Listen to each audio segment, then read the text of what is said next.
करी है वो कौन सा वृक्ष है? आंवला नोमी का वृक्ष, आंवले का वृक्ष,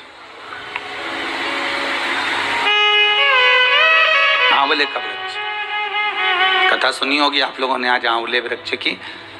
पर आंवला नोमी पर एक चीज का स्मरण जरूर रखना कि आंवले के वृक्ष के नीचे भले जाओ, आंवले के वृक्ष की पूजन भले करो, पर शिव महापुराण की कथा कहती है कि आंवला नोमी का दिन हो चाहे कार्तिक महीने का पूरा मास हो, कार्तिक का महीना हो, पर आंवले के वृक्ष की पत्तियों को नहीं तोड़ना चाहिए।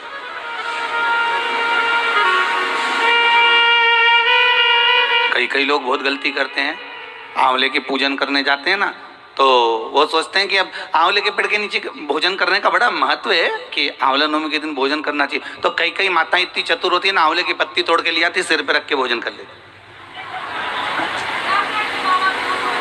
कर रहे थे क्या?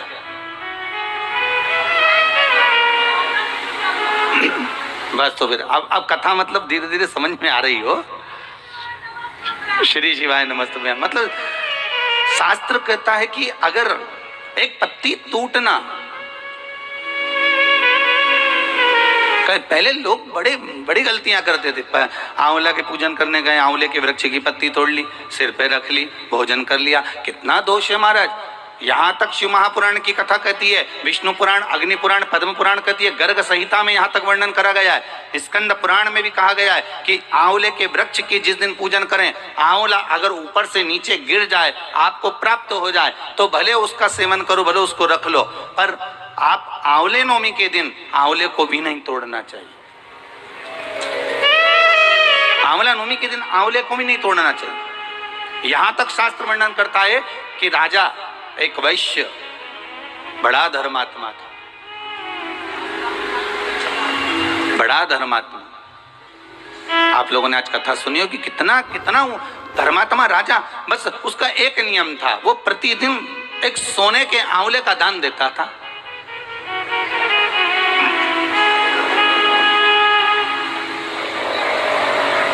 प्रतिदिन आंवले का दान करना, रोज सोने के आंवले का दान करना।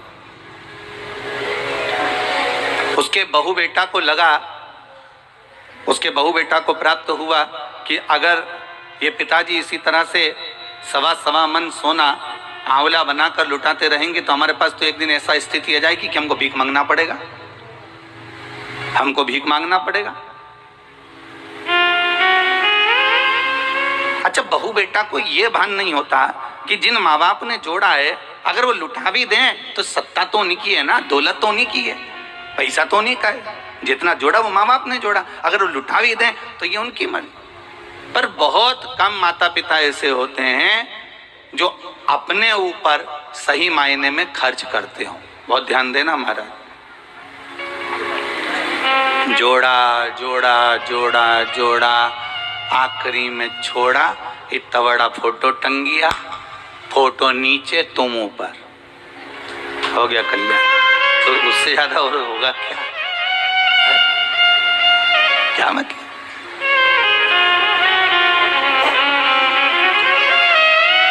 और फोटो पे भी प्लास्टिक के फूल की माला, ओरिजिनल भी कोई नहीं चढ़ाता, 10 रुपए की एक आती है। कौन चढ़ाएगा 10 रुपए की एक माला? आंवले के वृक्ष की जड़, आंवले के वृक्ष की जो जड़ होती है, इसके नीचे शिव महापुराण की कथा कहती है, विष्णु पुराण कहती है, स्कंद पुराण कहती है महाराज कि भगवान नारायण स्वयं इस जड़ के नीचे अपना विश्राम करते हैं महाराज। इस जड़ के नीचे प्रयास करा करो, एक चुटकी हल्दी, कितनी?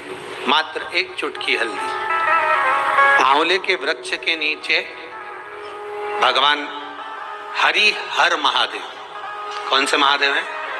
हरि हर महादेव के नाम से रखकर उस पर पूर्व मुख कर कर, पूर्व की ओर मुख कर कर जल समर्पित करना प्रारंभ कर दीजिए। आप अगर प्रयास करेंगे, शुक्रवार की शुक्रवार करें या नवमी की नवमी करें, अष्टमी की अष्टमी करें, प्रदोष की प्रदोष कर लें, सोमवार की सोमवार कर लें, तो आंवले की जड़ के नीचे अगर हमने हल्दी रखकर जल का भाग समर्पित करा है पूर्वविमुख होकर, तो अगर व्यापार नहीं चल रहा है, 1 हफ्ता हो गया, बैठे हुए हो, कोई ग्राहकी नहीं है, तो एक बार करो, दूसरी बार करने जाओगे तो आप अपने आप दौड़ कर जाओगे कि मेरा 1 हफ्ते से व्यापार अच्छा चल रहा है। आप दूसरी बार करोगे तो आपको ये ज्ञान उपदेश ये प्राप्त हो जाएगा, अपने आप रिजल्ट सामने आएगा कि हाँ, हमने आंवले के वृक्ष के नीचे हल्दी को समर्पित करा था और उसको चढ़ाने के बाद हमने जो जल चढ़ाया है उसका फल हमको प्राप्त हुआ, उसका फल हमें मिला है।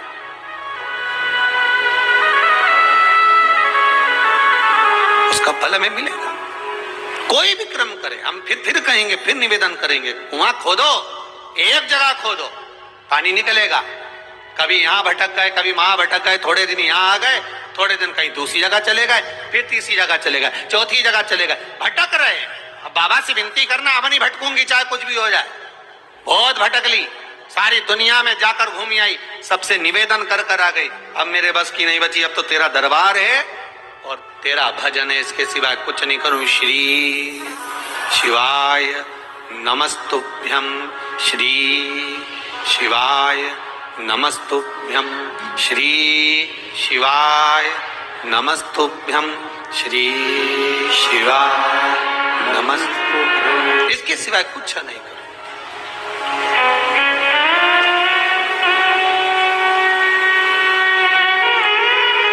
हमारा भजन मूल हो जाए। एक विदल और उत्पल कुंदुक भगवान शंकर के चरणों में जाकर गिरा, शिव जी का नाम कुंदकेश्वर हो गया। क्या नाम पड़ गया?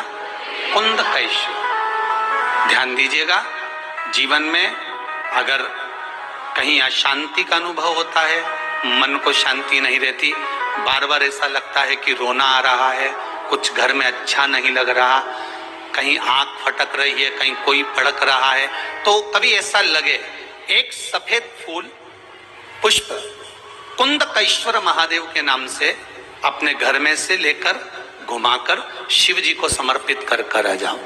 वापिस आओगे ना तो रुआसा सा मन होगा, ना मन में अशांति होगी। इतना पावर बाबा दे देंगे कुंदकेश्वर महादेव कि आपको खुद अनुभव हो जाएगा। केवल एक पुष्प श्वेत कुंदकेश्वर महादेव। कुंदकेश्वर महादेव कोई साधारण नहीं है। जिस समय माता पार्वती ने विदल और उत्पल का संहार करा था तो कुंदुक भगवान के चरणों में जाकर लगा।